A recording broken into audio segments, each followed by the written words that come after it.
Hey everyone, welcome back.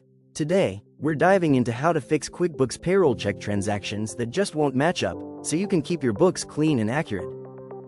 Method 1. Edit the paycheck amount. Method 2. Utilize the Find Match tool. Method 3. Exclude duplicate bank transactions. Method 4. Check the paycheck connection with the bank account. Approach 1. Find the bank account used in the paycheck. Approach 2. Allot a correct bank account in payroll. Method 5. Toggle the automatic matching of transactions on or off.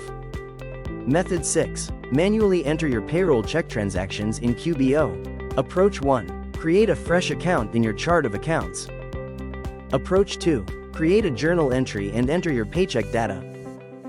Need more guidance? Visit our article at www.a2autocare.com/article.